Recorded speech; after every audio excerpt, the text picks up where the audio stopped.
Voice of America के Washington studio में खुशामदीद। मैं हूँ साकिबुल इस्लाम और मैं हूँ सारा जमान। पाकिस्तान में इलेक्शन एक्ट 2017 कानून बनने जा रहा है। इस्लामाबाद से अपडेट्स आज के शो में। और मशरक़ वस्ता की सियासी शतरंज में लबनान कहाँ खड़ा है। इन मौज़ूआत के साथ साथ प्रोग्राम में और भी बहुत कुछ शामिल है। शुरू करते हैं व्यू 360।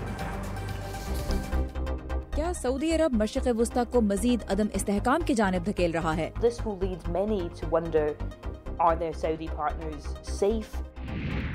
शर्मीन उबैद चुनाई को मिला सहाफत का एक अहम अवार्ड। एज अ मुल्क हमें उसके बारे में कुछ करना चाहिए। और एंटरटेनमेंट की दुनिया से हॉलीवुड हाइलाइट्स। पाकिस्तान में कौमी असम्बली के बाद सेनेट ने भी आज इंतखाबात एक्ट 2017 मुतफ़क्का तौर पर मंजूर कर लिया है। बिल के तहत ख़त्म नबूवत पर ईमान ना रखने वाले शख्स के गैर मुस्लिम होने की हैसियत बरकरार रहेगी। आइन में कादियानियों की हैसियत भी तब्दील नहीं होगी और उनकी वोटर लिस्ट अलहदा होगी। अगर कोई शख्स मुस्लिम वोटर के तौर पर रजिस्ट्रेशन कराए और उस पर मुनकर ख़त्म नबूवत होने का शुबा हो तो उसके खिलाफ दरख्वास्त दी जा सकती है, जिस पर 15 दिन के अंदर कार्रवाई की जाएगी। बिल सदर मुमलिकत के दस्तखत के बाद कानून बन जाएगा। इस वक्त इस्लामाबाद से सहाफ़ी अली राना हमारे साथ हैं। अली, इस वक्त ये जो बिल पास हुआ है, इसकी मंजूरी पर सिविल सोसाइटी और सियासी हलकों की तरफ से क्या रद्द-ए-अमल सामने आ रहा है? जी बिल्कुल, जैसा कि मैं आपको बताऊं कि इसमें बहुत ज़्यादा हसास मामला है ये पाकिस्तान में, और इस हवाले से ख़त्म नबूवत के हवाले से आम तौर पर बात नहीं की जाती। इसकी हसासियत इतनी ज़्यादा है कि इस मौजू पर कोई भी अगर किसी को कोई एतराज़ भी हो तो वो भी बात नहीं की जाती। लेकिन आज जो यहाँ पर सेनेट की कार्रवाई के दौरान देखने में आया कि सेनेटर एहसास एहसन ने इस हवाले से कहा कि इसमें जो 7C जो शिक शामिल की गई है, उसमें ये कहा गया है कि अगर कोई शख्स किसी पर इल्ज़ाम आयद कर देता है कि वो गैर मुस्लिम है, उसका ताल्लुक अहमदी फ़िरके या कादियानी फ़िरके से है, तो फिर उसके बाद उसको वहाँ पर 15 दिन के अंदर अंदर अपने आप को मुसलमान साबित करने के लिए सर्टिफिकेट पेश करना होगा। और अगर वो ऐसा नहीं करता तो उसका नाम मुस्लिम फहरिस्त से निकाल कर गैर मुस्लिम फहरिस्त में दर्ज कर दिया जाएगा। तो इसके इस कानून के गलत इस्तेमाल का खदशा है। उस हवाले से क्या इक़दाम किए जा रहे हैं, इसके ऊपर राजा ज़फ़रुल हक ने कहा कि जी असूलन तो होना तो ये चाहिए कि यहाँ पर अगर कोई शख्स ऐसा इक़दाम करता है तो उसी के ऊपर ही इन्हीं दफ़ात के तहत जो है वो कार्रवाई की जाए कि उसने गलत इल्ज़ाम लगाया। लेकिन ये कानून में शामिल नहीं है। सिर्फ और सिर्फ ऐसे बाकी सिविल सोसाइटी के जो लोग हैं वो भी इस हवाले से बात करने से कतरा रहे हैं, और इसको पूरी असम्बली में, नेशनल असम्बली में भी और उसके बाद आज सेनेट में भी मुकम्मल तौर पर मंजूर किया गया है, मुतफ़क्का तौर पर मंजूर किया है। किसी भी रुकन असम्बली या सेनेट ने इस पर कोई इतराज़ नहीं किया और अब ये सदर पाकिस्तान को भिजवा दिया गया, जहाँ से ये कानून बन जाएगा। और दूसरी तरफ इस्लामाबाद में जो धरना जारी है, अदालती हुक्मनामा भी आ गया है कि इसको ख़त्म कराया जाए, तो उसकी कोशिशें अब तक कहाँ तक पहुँची हैं? जी बिल्कुल, उस हवाले से भी जो है वो इक़दाम किए जा रहे हैं। आज भी जो है यहाँ पर इस्लामाबाद में यहाँ पर इस्लामाबाद की ज़िले इंसानियत जो है वहाँ पर डिप्टी कमिश्नर की जानिब से एक उनको आखिरी वार्निंग लेटर जो है वो अब से कुछ देर पहले वहाँ पर उनको भिजवा दिया गया है, जिसमें उनको कहा गया है कि आज रात 10 बजे तक वो जो है वो यहाँ पर फैज़ाबाद का जो इलाका है वो खाली कर दें। जो हाई कोर्ट की जानिब से जो उनको अहकामात दिए गए हैं उसमें उनको कल सुबह 10 बजे तक का वक्त दिया गया है, लेकिन ज़िले इंतज़ामिया ने उनको आज रात 10 बजे तक का टाइम दिया कि आप वहाँ से निकलें। उस हवाले से तमाम तर तैयारियाँ मुकम्मल की गई। रेंजर्स, FC, पुलिस वहाँ पर पूरे एरिया को उन्होंने कॉर्डन किया हुआ है। एक उनकी जो पहले उनकी जो मूवमेंट थी बहुत ज़्यादा आराम से थी कि वो आ जा रहे थे, रावलपिंडी इस्लामाबाद के दरमियान जितने भी प्रोटेस्टर थे वो आ रहे थे, लेकिन अब उसको भी रिस्ट्रिक्ट कर दिया गया है। लेकिन अब से कुछ देर पहले जो हमें इत्तलात मिली हैं, रावलपिंडी में बहुत बड़े बड़े जुलूस जो हैं वो यहाँ रैली की तरफ गए हैं और उनको वहाँ पर इस वक्त उसके साथ शामिल हो रहे हैं। तो अब इनकी जो तादाद थी वो कहा जा रहा था कि 1800 से 2000 है। तो इम्कान ये है कि वो जिस तरह की सूरत हाल है उसमें वो तादाद बढ़ के 3 से 4000 हो सकती है। जी, अली राना हमारे साथ इस्लामाबाद से अपडेट्स दे रहे थे। Thank you Ali. अक़वाम मुत्तहिदा की जानिब से शाम में कीमियाई हमलों की तहकीक की मियाद में तौसी की कोशिश रूस ने वीटो के ज़रिए नाकाम बना दी है। तफसीलात के लिए चलते हैं सहर माजिद के पास, जो इस वक्त हमारे साथ कैपिटल हिल से मौजूद हैं। सहर, रूस कीमियाई हमलों के हवाले से करारदादों को पहले भी वीटो कर चुका है, तो इस मरतबा क्या मुख्तलिफ रहा? जी सारा, शाम की खाना जंगी के हवाले से अक़वाम मुत्तहिदा की करारदादों पर रूस की तरफ से ये चौथा, जबकि कीमियाई हमलों से मुताल्लिक़ रूस का ये 10वां वीटो था। सन 2015 से काम करने वाले जॉइंट इन्वेस्टिगेटिव मैकेनिज़्म नामी इस तहक़ीक़ाती टीम की मुद्दत गुज़श्ता रात ख़त्म होना थी। सिक्योरिटी काउंसिल के 11 अरकान ने इस करारदाद की हिमायत की, जबकि रूस समेत 2 ममालिक ने इसके खिलाफ वोट दिया। अक़वाम मुत्तहिदा में फ्रांस के सफ़ीर ने रूसी वीटो को कीमियाई हमले रोकने की कोशिशों पर ज़र्ब करार दिया। दूसरी जानिब रूसी सफ़ीर ने तहक़ीक़ाती मेकानिज़म को मग़रिब के हाथ इस्तेमाल हो सकने वाला पपेट करार देते हुए कहा कि इसकी इस्लाह की ज़रूरत है। अमरीकी सफ़ीर निकी हेली ने कहा है कि आज के बाद से शाम में होने वाले कीमियाई हमलों के लिए रूस जिम्मेदार होगा। रूस ने ज्वाइंट इन्वेस्टिगेटिव मैकेनिज्म को तोड़ डाला है, जिससे सिक्योरिटी काउंसिल की भरपूर हमायत हासिल थी। हमला आवरों की शनाख्त की हमारी सलाहियत को मसदूद करके रूस ने मुस्तकबिल में ऐसे हमले रोकने की हमारी अहलियत को मजरूह कर दिया है। बशारुल असद और दाइश अब अगर शाम में कीमियाई हथियारों का इस्तेमाल करेंगे भी तो कोई इन पर नजर नहीं रख सकेगा। अमरीकी करारदाद के इस वीटो के चंद ही घंटों बाद रूस की जानिब से तहक़ीक़ाती मेकानिज़म में मुकम्मल तब्दीली की करारदाद कम सपोर्ट के बाइस नाकाम हो गई है। अक़वाम मुत्तहिदा का कहना है कि शाम में होने वाले कीमियाई हमलों के लिए शाम की फ़ौज जिम्मेदार है, क्योंकि वहाँ के जंगजू गुरोहों के पास ना ही तो हवाई जहाज़ हैं और ना ही उनके पास इतने वसाइल हैं। जी सारा। सहर Majid, thank you for this update. और सऊदी अरब में करप्शन के खिलाफ क्रैकडाउन के दायरे में अब तक 500 के करीब अहम शख्सियात आ चुकी हैं। खबर रसां इदारे रॉयटर्स के मुताबिक कुछ ने असासे हुकूमत के हवाले करने के बदले रिहाई हासिल की है। और इसके अलावा जो क्रैकडाउन है उसके बाद सऊदी रिटेल इन्वेस्टर्स ने तकरीबन $60 करोड़ के स्टॉक्स चंद दिनों में ही फरोख्त कर दिए। एक ऐसे वक्त में जब खित्ता पहले ही इंतशार का शिकार है, सऊदी अरब के इन इक़दामात का आलमी सरमायाकारी पर कैसा असर पड़ सकता है, इस बारे में आइए देखते हैं ये रिपोर्ट। दुनिया भर से सरमायादार सऊदी दारुल हुकूमत रियाज के रिट्स कार्ल्टन होटल में सऊदी वली अहद के $500 बिलियन मालियत के मेगा सिटी के प्रोजेक्ट की तफसीलात जानने के लिए जमा हुए। इस मौके पर मोबाइल से ली गई फुटेज में देखा जा सकता है कि किस तरह इस होटल को सऊदी शाही खानदान के दर्जनों अराकीन और कारोबारी हजरात के एक कैद खाने के तौर पर इस्तेमाल किया जा रहा है। इन गिरफ्तार किए जाने वाले अफराद में दुनिया के अमीर तरीन लोगों में से एक प्रिंस वलीद बिन तलाल भी शामिल हैं। लंदन का मशहूर सेवाय होटल इनकी मिल्कियत है, जबकि वो ट्विटर, एप्पल और सिटी ग्रुप जैसी कंपनीज के बड़े शराकतदार भी हैं। इनकी गिरफ्तारी से मगरबी ममालिक में इनके बिजनेस पार्टनर्स में परेशानी पैदा होने का इम्कान है। जिन लोगों ने इन्हें काबिल भरोसा और कारोबार के लिए महफूज समझा, वो ये जरूर सोचेंगे कि क्या सऊदी अरब में उनके कारोबारी शराकतदार महफूज हैं। नेशनल गार्ड के साबिक सरबराह शहजादा मतब बिन अब्दुल्लाह को भी ओहदे से बरतरफ करके गिरफ्तार किया गया है। तजियाकार इसे वली अहद की जानिब से अपनी ताकत बढ़ाने की कोशिश करार दे रहे हैं। मोहम्मद बिन सलमान ने पहले दिफा, फिर काउंटर टेररिज्म और फिर इंटेलिजेंस सर्विसेज को अपनी निगरानी में लिया और नेशनल गार्ड सिर्फ एक ही इदारा था जो कि बचा था। सऊदी वली अहद 2030 विजन के नाम से मुआशरती और मुआशी इस्लाहात मुतारिफ करा रहे हैं। तेल की गिरी हुई कीमतों से 2017 के बजट में $52 बिलियन का खसारा पैदा हुआ, जो कि कुल कौमी पैदावार का 8% है।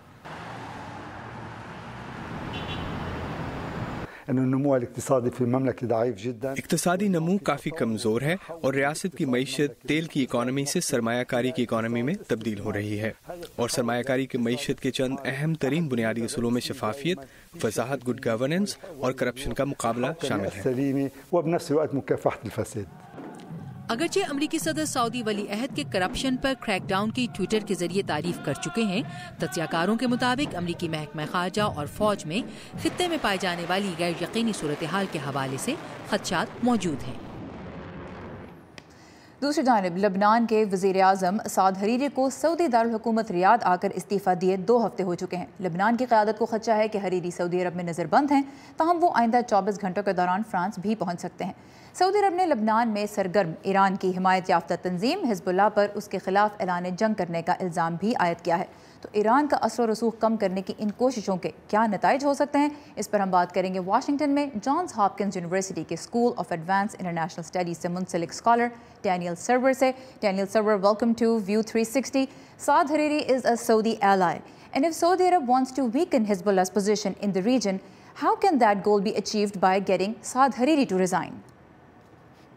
I don't see how it can be achieved in that manner. I think the Saudis have done something that's very difficult to understand, and they've actually strengthened Hezbollah, if anything, inside Lebanon. So Daniel server कहते हैं कि Saudi अरब के इस इक़दाम की समझ नहीं आती कि साद हरीरी ने क्यों इस्तीफ़ा दिया है, लेकिन हिज़्बुल्लाह को कमज़ोर करने की भी जो कोशिश है वो इस तरह से कामयाब होती नज़र नहीं आ रही। इस वजह समझ में नहीं आती कि वो कैसे ये गोल अचीव करेंगे। So can this have any kind of an impact on the war in Yemen where Iran and Hezbollah are heavily involved by going the Lebanon route? Well, the war in Yemen is one of a series of efforts to push back against the Iranians by the Crown Prince, and that's not going well either. I don't see that he's achieving his goals at this point. Of course, it's early times for the Saad Hariri incident, but the war in Yemen's been going on for years and isn't going well. So Yemen में जो जंग 2014 से जारी है उसकी भी सूरत हाल कम अज़ कम Saudi अरब के हक़ में बदलती नज़र नहीं आ रही, और इसीलिए हिज़्बुल्लाह के हाथ या ईरान के हाथ वहाँ कमज़ोर करने की भी जो कोशिश है, डैनियल सर्वर कहते हैं कि मोहम्मद बिन सलमान की जो कि सऊदी वली अहद हैं उनकी ये कोशिश भी कामयाब होती नज़र नहीं आ रही। So if these efforts are not working out for Saudi Arabia, do you see the possibility of a proxy war between Saudi and Iran, and particularly that erupting in Lebanon? I doubt war will erupt in Lebanon at this point, but we already have proxy wars in Yemen and Syria. I think the situation is deteriorating still, and I expect lots more trouble in the future.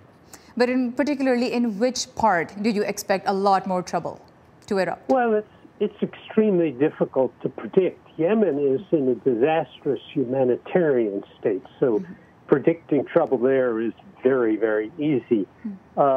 Lebanon, I think, is going to have a hard time keeping stable governments after this Hariri incident. Everyone is asking for Hariri to come back and to retake his position as prime minister. All the Lebanese are asking for that. But you can well imagine that he would have hesitations about that after being pressured the way he was by the Saudis. तो साद Hariri पे तो pressure है कि वो लबनान वापस आएँ, लेकिन जहाँ तक ईरान और सऊदी अरब के दरमियान किसी किस्म की प्रॉक्सी वॉर का लबनान में शुरू होने का खदशा है, तो डैनियल सर्वर कहते हैं कि इसका इम्कान अभी नज़र नहीं आ रहा। हाँ, उनको ये ज़रूर लग रहा है कि मशरक़ वस्ता की ओवरऑल जो सूरत हाल है वो मज़ीद ख़राब हो सकती है, और उसकी वजह एक तो यमन में जारी जो जंग है वो है, और उसके अलावा सीरिया का बहरान भी है। सो Israel is one other regional stakeholder that wants to see Iran reined in. Do you think it's going to work even more closely with Saudi Arab to work out this situation that's in the region, or do you think that it's going to just go its own separate route and kind of keep an eye on what's going on? I think it is cooperating more and more with Saudi Arabia. The signals are quite clear. An interview with an Israeli security official was played on Saudi media in the last few days. There are rumors this morning that the Crown Prince actually visited Israel. I don't know if those rumors are true, but it's quite clear that things are warming up between Saudi Arabia and Israel. I should note also that the Saudis have challenged the Iranians in Qatar. So there are already at least 3 arenas in which the Saudis are trying to push back, and in none of those arenas are things going well. They need the Israelis on their side. So जहाँ तक Israel के इस सारे में role की बात है, तो एक तो ख़बरें इस वक्त ये गर्दिश कर रही हैं रीजन में कि मोहम्मद बिन सलमान सऊदी वली अहद ने इसराइल की क़यादत से मुलाकात की है, लेकिन अभी उसकी तस्दीक नहीं हुई। बहरहाल जो दोनों ममालिक के दरमियान सऊदी अरब और इसराइल के दरमियान ताल्लुकात हैं वो वार्म अप हो रहे हैं। Lastly, I want to ask you very briefly, Daniel Server, if things get worse in Middle East, who would be blamed for that, Saudi Arab or Iran? Pick one. The enemies of Iran will blame Iran, the enemies of Saudi Arabia will blame Saudi Arabia, and everyone will blame the United States. All right. Thank you very much, Daniel Server, for your time. और उन्होंने ये कहा कि दोनों तरफ के जो हामी हैं वो दूसरी साइड को ब्लेम करेंगे और बिलाखिर अमेरिका को भी इसमें ब्लेम किया जाएगा। और सऊदी अरब और पाकिस्तान समेत दुनिया भर से ताज़ा तरीन खबरों के लिए आइए हमारी वेबसाइट urduvoa.com पर, जहां आपकी दिलचस्पी की बहुत सी वीडियोस और फीचर स्टोरीज मौजूद हैं। اور شو میں ہم آپ کو آگے چل کے یہ بھی دکھائیں گے کہ شرمین عبید چنوئی نے واشنگٹن میں کون سا اہم ایوارڈ حاصل کیا ہے، اور بالکل اس کے علاوہ ہالی ووڈ ہائی لائٹس بھی شامل ہیں آج کے شو میں. لیکن سب سے پہلے دیکھتے ہیں بین الاقوامی خبروں کی جھلکیاں ورلڈ ویو میں. زمبابوے کے صدر رابرٹ مگابے نے فوجی مداخلت کے بعد پہلی بار ایک یونیورسٹی گریجویشن کی عوامی تقریب میں شرکت کی. فوج کی جانب سے استعفے کے لیے دباؤ کا سامنا کرنے والے 93 سالہ رابرٹ مگابے کی سیاسی جماعت کا کہنا ہے کہ اگر انہوں نے استعفا نہ دیا تو انہیں پارٹی سے نکالنے کے بعد ان کا باقاعدہ مواخذہ کیا جائے گا. فلپائن کے منڈاناؤ جزیرے میں داعش کے جنگجوؤں کے خلاف کارروائی کے دوران شیلنگ اور فضائی حملے جاری ہیں، جبکہ ایمنسٹی انٹرنیشنل نے خدشہ ظاہر کیا ہے کہ مراوی میں فوج کی جانب سے کارروائی کے دوران غیر مسلح افراد کو نشانہ بنایا گیا اور بیجا طاقت کا استعمال کیا گیا. ایمنسٹی نے معاملے کی تحقیقات کا مطالبہ کیا ہے. میانمار میں ترکی کے سرکاری ٹی وی کے لیے ایک ڈاکومنٹری کی خاطر ڈرون کیمرہ استعمال کرنے والے 3 صحافیوں پر میانمار میں برآمدات کا قانون توڑنے پر فرد جرم عائد کر دی گئی ہے. جرم ثابت ہونے پر انہیں 3 سال کی قید سنائی جا سکتی ہے. الیکٹرک کار بنانے والی کمپنی ٹیسلا نے ہیوی ڈیوٹی ٹرک متعارف کرا دیا ہے. ٹرک کی قیمت $2 لاکھ امریکی ہے. کمپنی کے چیف ایگزیکٹو کا کہنا ہے کہ یہ ٹرک کمپنی کی سب سے بڑی تعداد میں بنائے جانے والی گاڑی ثابت ہوگی.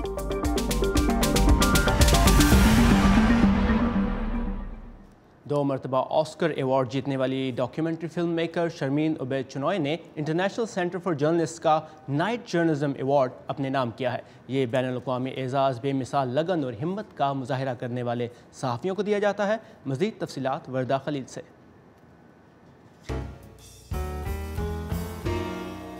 انٹرنیشنل سینٹر فار جرنلسٹ کے سالانہ ایوارڈز کی تقریب واشنگٹن ڈی سی میں منعقد کی گئی. اس موقع پر امریکی صحافت کی معتبر شخصیات کے علاوہ 100 افراد نے شرکت کی.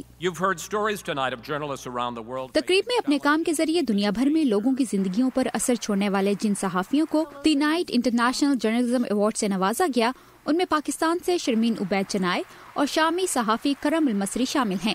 اس موقع پر شرمین عبید کا وائس آف امریکہ سے گفتگو کے دوران خواتین کے مسائل کو اپنی ڈاکومنٹریز کا موضوع بنانے کے حوالے سے کہنا تھا کہ لوگ حقیقت کو چھپانا چاہتے ہیں اور سچائی پر سے پردہ اٹھنے سے ڈرتے ہیں. کہیں بھی دنیا میں لوگ سچ سننے کے لیے تیار نہیں ہیں، مگر ہمارا فرض بنتا ہے کہ ہم ان کو سنائیں اور سچ سنانے کے بعد ہم جو چیزیں ہو رہی ہیں ان کے سلوشنز ڈھونڈیں. دیکھیں، عورتوں پہ تشدد دنیا بھر میں ہوتا ہے، مگر میں دنیا بھر میں نہیں رہتی، میں پاکستان میں رہتی ہوں اور وہ میرا گھر ہے. تو وہاں جو عورتوں کے اوپر تشدد ہو رہا ہے اس کے بارے میں بات کرنا میرا حق بنتا ہے اور ایز اے ملک ہمیں اس کے بارے میں کچھ کرنا چاہیے. تقریب کے شرکاء کا کہنا تھا کہ امریکہ سمیت تمام دنیا میں صحافیوں کو دھمکیوں اور خطرات کے ڈر سے صحافت کے معیار میں تبدیلی نہیں لانی چاہیے. تقریب کی میزبانی کے فرائض CNN سے منسلک مقبول صحافی وولف بلیٹزر نے انجام دیے. امریکہ میں صحافت کو درپیش مشکلات کے حوالے سے ان کا کہنا تھا کہ امریکی صحافی سالوں سے دنیا بھر میں سچائی پہنچانے کا کام جاری رکھے ہوئے ہیں.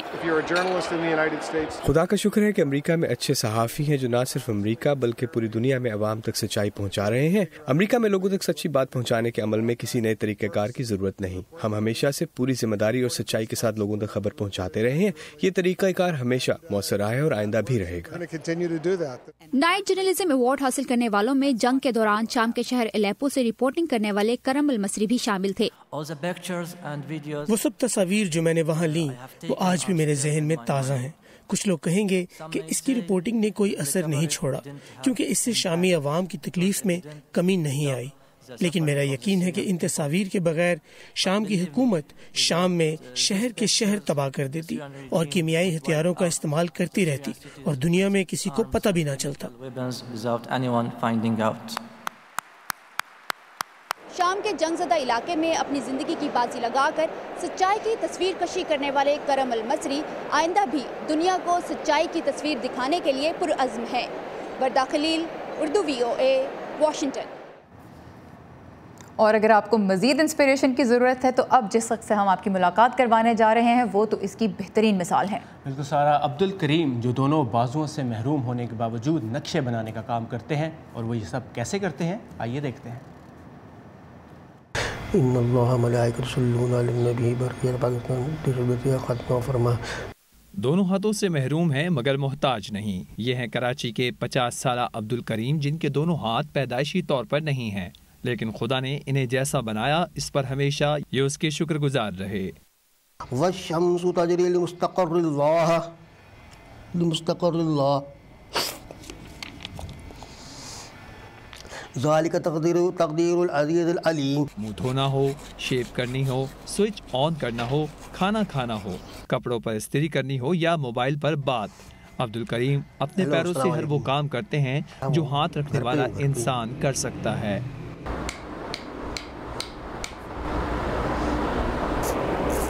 پیروں سے کام کرنا عبدالکریم کے لیے چیلنج تھا، مگر والدین نے ان کی ہمت بڑھائی، بی اے تک تعلیم دلوائی، بس پھر زندگی میں انہوں نے کبھی پیچھے مڑ کر نہیں دیکھا۔ مختلف لوگوں نے مختلف باتیں کی والدہ سے کہ بڑا ہو کے کیا کرے گا، کچھ نہیں کر پائے گا، اس کو آپ ختم کر دو۔ میرے ہاتھ میں کپ پکڑاتے تھے، میں کپ پکڑتا تھا، کبھی ایسے کرتا تھا، کبھی ایسے گر جاتا تھا، کہ تو کوئی بات نہیں، گر گیا، ٹھنڈی چائے دو اس کو، کوئی بات اس پہ گرے گی نا، کوئی مسئلہ نہیں ہے۔ اس نے مجھے اس طرح انہوں نے مجھے پیر سے والدہ والد نے کام کرنے کی پریکٹس کروائی۔ عبدالکریم محنت سے ترقی کی منزلیں طے کرتے رہے۔ آج یہ سندھ بلڈنگ کنٹرول اتھارٹی میں 18 گریڈ کے افسر ہیں۔ کاغذات پر لکھنا ہو یا کوئی بھی دفتری کام، عبدالکریم پیروں کی مدد سے تمام کام بخوبی کر لیتے ہیں۔ جاب کرنے کے بعد میرا کام اسٹارٹنگ میں کام تھا میرا ڈرافٹنگ کرنا، ڈرافٹنگ مطلب نقشے وغیرہ بنانا۔ جب میں آفس میں گیا تو انہوں نے کہا کہ یار آپ مہینے میں آ کر تنخواہ لے جائے کروں گا۔ نہیں، میں نے کہا میں کام کروں گا بھائی، آپ مجھے کام دے۔ انہوں نے مجھے کام دیا، میں نے ڈرائنگیں بنائی، تو اسی طرح میرا پروموشن ہوتا چلا گیا۔ عبدالکریم کہتے ہیں کہ انسان منفی سوچنا چھوڑ دے اور اپنی قابلیت اور صلاحیت پر بھروسہ کرے تو کوئی بھی جسمانی کمی اسے آگے بڑھنے، باعزت روزگار کمانے اور ترقی کرنے سے نہیں روک سکتی۔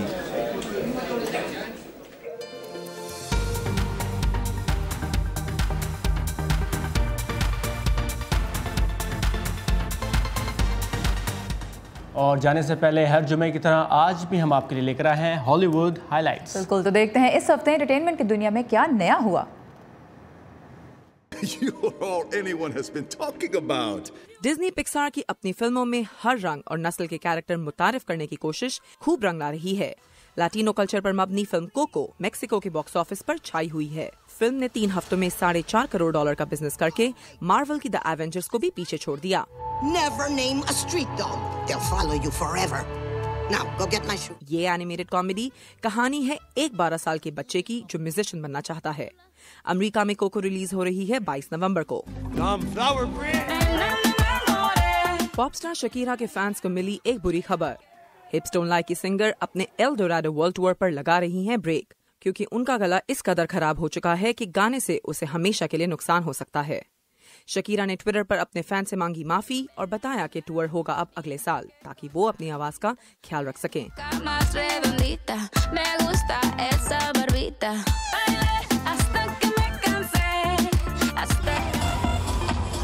تیار ہو جائیں بیٹ مین، سپر مین، ونڈر وومن اور ایکوامین کو ایک ساتھ ایک فلم میں دیکھنے کے لیے۔ کرٹکس کا تو کہنا ہے کہ action pack film Justice League پچھلی superhero team up Batman versus Superman سے کافی بہتر ہے۔ فلم آج یعنی 17 نومبر کو ریلیز ہو رہی ہے۔ اب دیکھنا یہ ہے کہ جسٹس لیگ ہماری ایکسپیکٹیشنز کے ساتھ جسٹس کرتی ہے یا نہیں۔ شچی جین، اردو VOA۔ آج کے لیے بس اتنا ہی، اب آپ سے پیر کو ملاقات ہوگی۔ ویو 360 کے بارے میں اب اپنی رائے اور تجاویز ہم سے شیئر کر سکتے ہیں فیس بک پر، facebook.com/VOA اردو ہے ہمارا ایڈریس، اور ہمارا ٹویٹر ہینڈل ہے @urduvoa۔ سارا زمان اور ثاقب الاسلام کو اجازت دیجیے، خدا حافظ۔